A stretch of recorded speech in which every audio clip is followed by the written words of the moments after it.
మీ ఎలాంటి వ్యాపార ప్రకటనలకైనా వెంటనే మా ఛానల్ సంప్రదించండి. ప్రస్తుతం మనతో పాటు ప్రముఖ ఆధ్యాత్మికవేత్త, జ్యోతిష్య వాస్తు పండితులు, లలితాదేవి ఉపాసకులు బ్రహ్మశ్రీ నానాజీ పట్నాయక్ గారు ఉన్నారు. గురువుగారితో మాట్లాడేద్దాం. నమస్కారం గురుగారు. శ్రీమాత్రే నమః. గురుగారు, జనవరి మాసం విశేషంగా కన్యా రాశి వారి పరిస్థితి ఏ విధంగా ఉంటుంది? ఎటువంటి అదృష్టాన్ని తీసుకురాబోతుంది జనవరి మాసం? మీ రాశి వాళ్ళకి ఎటువంటి జాగ్రత్తలు తీసుకోవాలి? తప్పకుండా అండి. జనవరి మాసంలో కన్యారాశి వారికి 4వ స్థానంలో ఫస్ట్ హాఫ్లో 4వ స్థానంలో అధిక గ్రహాలు ఉన్నాయి. దాని తర్వాత 5వ స్థానంలోకి వెళ్తాయి. సప్తమ శని 6వ స్థానంలో రాహువు, దశమ గురువు, వ్యయ స్థానంలో కేతువు. అయితే ప్రధానంగా చతుర్థ పంచ గ్రహ కూటములు ఏర్పడుతున్నాయి 4-5 స్థానాల్లో చూసుకుంటే కనుక. ఈ కన్యారాశి వారికి పర్టికులర్గా ఏంటంటే వీళ్ళకు ఉండే గొప్ప టాలెంట్ ఏంటి అంటే వీళ్ళకి ఏదైనా సరే చూసి నేర్చుకోగలిగేస్తారు. మనం ఏది రాదు అనేటువంటిది ఎలాగైనా మేనేజ్ చేస్తూ చూసి నేర్చుకునే యోగం ఉంటుంది. అయితే వీళ్ళకి ఈ నెలలో కలిగేటువంటి ఫలితాలు ఏమి కలగనున్నాయి, ఏ విషయాల పట్ల జాగ్రత్త వహించాలి, ఏ దేవతారాధన, ఎటువంటి పరిహారాలు చేసుకోవాలనేటువంటి అంశాలు చెప్తుంది నేనైనప్పటికీ కూడా చెప్పిస్తుంది సాక్షాత్ లలిత అమ్మవారిగా భావిస్తూ. ఫస్ట్ ఆఫ్ ఆల్ ఏంటంటే 4లో అధిక గ్రహాలు ఉన్నందుకు మొదటి 2 వారాలు ఏదైనా కొత్తగా కోర్సెస్ చేయడానికి, స్వస్థలానికి వెళ్ళడానికి, స్వయం కృషితో ఏదైనా సంపాదించుకొని ఏదైనా ఒక గృహం కావచ్చు, వాహనం కానీ తీసుకోవడానికి చాలా అనుకూలంగా ఉంది. అయితే ఇక్కడ వాహన యోగము, గృహయోగము, ఆభరణాలు కొనుగోలు చేయడము, వస్త్రాలు కొనుగోలు చేయడము, కొంచెం గతంలో ఏర్పడినటువంటి కొన్ని నిందలు తొలగించుకోవడం, నేను ఇది అని చెప్పి నిరూపించుకోవడానికి యోగ్యవంతంగా ఉంది చెప్పాలంటే. కాకపోతే ఇక్కడ ఘర్షణ యోగం కూడా ఉంది కాబట్టి ఏదైనా భూమి, గృహము, వాహనము, ఏదైనా ప్రాపర్టీ విషయంలోని కొంత ఘర్షణ కూడా ఉంటూ ఉంటుంది ఫస్ట్ సెకండ్ 2 వీక్స్లో.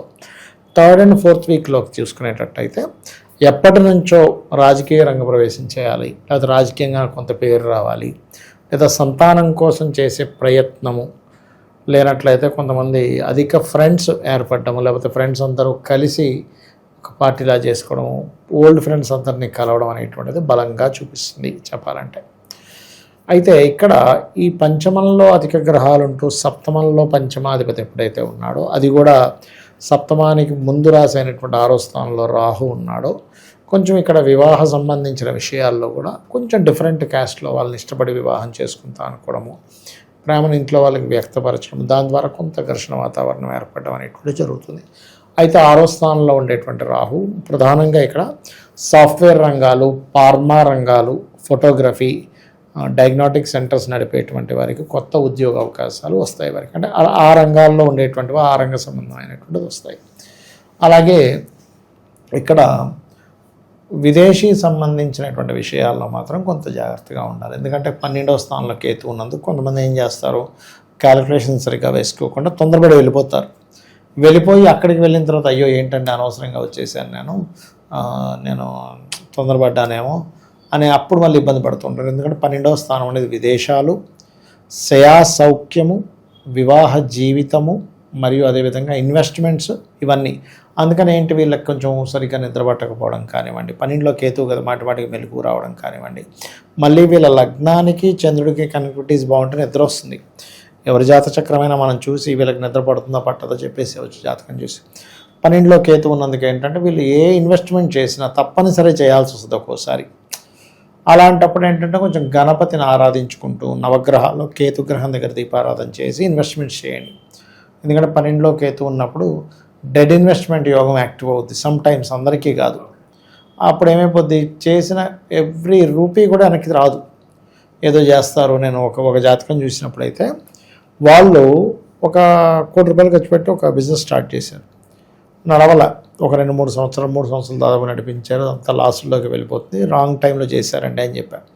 అమ్మేద్దామంటే కూడా ఏమైపోయిందంటే అది ఆఖరికి అమ్మడానికి కూడా చాలా కష్టతరంగా, చాలా తక్కువ డబ్బులు రావడం జరిగింది. అంటే ₹1 కోటి ఇన్వెస్ట్మెంట్ చేస్తే చేతికి వచ్చేసరికి కనీసం 0.1% కూడా రాలేదు.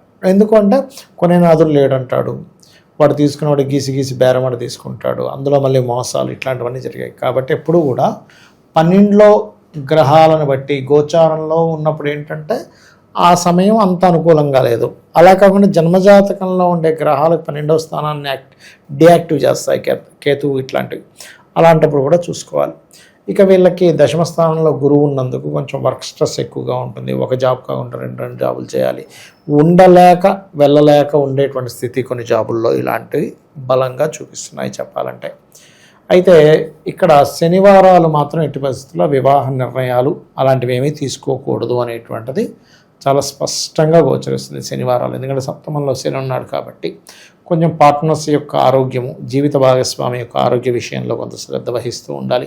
కాకపోతే లక్కీ ఏంటంటే వీళ్ళకి మాత్రం పంచమంలో అధిక గ్రహాలు ఉన్నందుకు ఒక పాజిటివ్ ఫలితం ఏంటంటే అప్పులు తీర్చగలుగుతారు. కొంచెం ఫ్రెండ్స్ ఏర్పడుతుంటారు, సర్కిల్స్ ఏర్పడుతుంటే దాని ద్వారా కొంతమందికి ఘర్షణ ఉంటుంది. క్రియేటివ్గా కొన్ని చాలా ప్లాన్స్ వేసి క్రియేటివ్గా ఏదైనా అవుట్పుట్ తీసుకురావడానికి చాలా మటుకు వీళ్ళు ప్రయత్నం చేస్తారు. సంతానం కోసం ఐవీఎఫ్లు ఐలు చేయించుకునేటువంటి వారికి చాలా చాలా అనుకూలంగా ఉంది చెప్పాలంటే. సరైన టైంలో సరైన నిర్ణయాలు తీసుకునే కెపాసిటీ ఉంటుందంటారా? ప్రలోభాలకు గురవ్వకుండా సాఫీగా వెళ్తుందంటారా? ఉంటుందండి, ఉంటుంది. ఎందుకంటే ఇక్కడ ఫస్ట్ ఆఫ్ ఆల్ పంచమం ఆలోచనా స్థానం. ఆలోచనా స్థానంలో ఇక్కడ శుక్రకుజులు ఉన్నప్పుడు ఏమవుతుంటుందంటే ఒకటి కొంచెం థాట్స్ కూడా కొంచెం ఆపోజిట్ జెండర్ మీద థాట్స్ పెరుగుతాయి, ప్రేమ వ్యవహారాలు పెరుగుతూ ఇక్కడ ఎగ్జాల్టెడ్ కుజుడు ఒక పాజిటివ్ థాట్ని ఇస్తున్నాడు. శుక్రుడు, బుధుడు, ఇక్కడ ఉండేటువంటి గ్రహాలు ఏవైతే ఉన్నాయో ఇవన్నీ కూడా బాగున్నాయి కాబట్టి సరైన సమయంలో స్పాంటేనియస్గా నిర్ణయాలు తీసుకుంటారనే చెప్పాలి మనం. ఇక విశేషంగా ప్రజెంట్ ఉన్న గ్రహస్థితి బట్టి ఎటువంటి పరిహారాలు వీరికి బాగా కలిసి వస్తాయి అంటారు గురు? వీరికి ఎక్కువగా ఏంటంటే నవగ్రహాల చుట్టూ తిరగడం మంచిది ఒకటి. రెండవది ఏంటంటే పంచాయతనము అని ఉంటుంది మనకి, అంటే శివుడు, అమ్మవారు, అదేవిధంగా విష్ణువు, సూర్యభగవానుడు, స్కందుడు ఇలా చేస్తారు. ఆ పంచాయతన పూజ చేయడం అన్ని విధాలా ఉత్తమం వీరికి.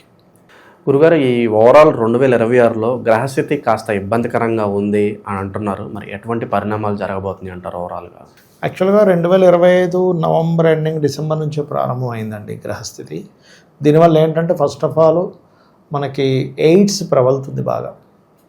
హెచ్ఐవి అనేది పెరిగిపోద్ది, బాగా విపరీతంగా పెరుగుతుంది. అది కొంచెం జాగ్రత్తగా ఉండాలి. స్త్రీ పురుషులు సాంగత్యం కలిసేటప్పుడు అది జాగ్రత్తలు తీసుకోవాలి, తప్పదు. అలాగే రెండవది ఏంటంటే గాలి ద్వారా వచ్చేటువంటి కొన్ని ఇన్ఫెక్షన్స్ రెస్పిటరీ సిస్టమ్ మీద, ఊపిరితిత్తుల మీద ప్రభావం చూపించనుంది. సడన్గా గాలివాన ఎక్కువ అవ్వడం, కొన్ని మత కల్లోహాలు ఏర్పడడం, ఒకరి మీద ఒకరు కేసులు పెట్టడం, సినిమా మూలంగా కేసులు ఏర్పడడం. ఇప్పుడు మనకి ఈ అఖండ కూడా రిలీజ్ అవ్వబోతుంది కాబట్టి అఖండ మూవీ మూలంగా కూడా కొన్ని ఏదైనా కేసెస్ ఏర్పడడం, గొడవలు ఏర్పడడం, కొన్ని ఆటంకాలు ఏర్పడడం ఇట్లాంటివి జరగనున్నాయి. అంటే ఏం లేదు, ఒక మతం వాళ్ళు వ్యతిరేకించడం, అంటే ఇంత వీళ్ళ సనాతన ధర్మాన్ని ఇంత గొప్పగా చూపించేస్తున్నారు కుళ్ళు బుద్ధితో ఎవడో ఏదో ఇచ్చేయడం, అట్లాంటివి కూడా ఉంటుంటాయి. అది పర్టికులర్గా. అలాగే మరొక విషయం ఏంటంటే ఇక్కడ కొంచెం గాసిప్స్, అంటే మనం ఏ తప్పు చేయకపోయినా, ఎందుకంటే మిథున రాశిలోకి వస్తున్న గురువు కదా, అక్కడ వక్రించిన గురువు కదా, వక్రించిన కూడా వక్ర సంబంధించిన ఫలితాలు ఇస్తూ ఉంటాడు. అది కాకుండా గురువు రాశుల్లో ఉండే ఈ 2 గ్రహాలు కూడా ఏం చేస్తుంటాయంటే అక్కడ మనం ఏమీ అనకపోయినా అన్నాడనే ఒక మాట రావడం, తద్వారా అనవసరమైన ఘర్షణలు, అనవసరమైన గాసిప్స్, అనవసరమైనవి. అందుకని ఏంటంటే వీలైనంత మట్టుకు రాజకీయ నాయకులు కానివ్వండి, సినిమా ఫీల్డ్కి వాళ్ళు కానివ్వండి, సమాజంలో ఒక పేరు ప్రఖ్యాతులు ఉన్న వారు కానివ్వండి, ఒక మాట మాట్లాడేటప్పుడు 1కి 4 సార్లు చూసి ఆచితూచి అడుగు వేయాలి. అదేవిధంగా సరిహద్దుల్లో ఈ జల ప్రాంతాలకి, సముద్ర ప్రాంతాలకు దగ్గరగా ఉండేటువంటి వారు, కొంచెం మంచుకొండ ప్రాంతాల్లో లాభాలు పొందేటువంటి ప్రదేశంలో ఉండేటువంటి వారు కాస్త జాగ్రత్తగా ఉండాలి. ఏ దేశం మీద ఇంకో దేశం మీద ఎప్పుడైనా ఏదైనా విమాన సంబంధంగా అటాక్ చేయవచ్చు, ఇది ప్రధానంగా గుర్తుపెట్టుకోవాలి. అయితే ఇది జూన్ వరకు ఈ వాయు సంబంధంగా వచ్చే ఇబ్బందులు ఉంటాయి. జూన్ తర్వాత నుంచి జల సంబంధమైన ఇబ్బందులు ఇస్తూ ఉంటుంది. అయితే ఇక్కడ మనం ఎప్పుడైనా బయటికి వెళ్ళేటప్పుడు మనకి ఎటువంటి ఇబ్బంది కలగకుండా ఉండాలి. సామాన్యం మానవుడు కనుకుంటే వాళ్ళ ఇష్టదైవాన్ని తలుచుకొని వెళ్ళడం చాలా మంచిది, గుర్తుపెట్టుకోండి. అలాగే మరొక విషయం ఏంటంటే చండీ పారాయణం, గోసేవ చేయడం, వీలైనంత మటుకు దగ్గరలో ఉండే ఆంజనేయ స్వామి కానీ, దుర్గాదేవి కానీ అమ్మవారి ఆలయాలకు వెళ్ళడం వల్ల ఎవరికి వారు రక్షింపబడతారు, అమ్మవారి అనుగ్రహంతో రక్షింపబడాలనే మనస్ఫూర్తిగా కోరుకుంటాం. ఓవరాల్గా ఈ మాసం ప్రత్యేకంగా ఈ రాశి వాళ్ళందరికీ ఏ విధంగా ఉంటుంది, ఎలాంటి జాగ్రత్తలు తీసుకోవాలి, చాలా బాగా వివరించారు. ధన్యవాదాలు. శ్రీమాత్రే నమః.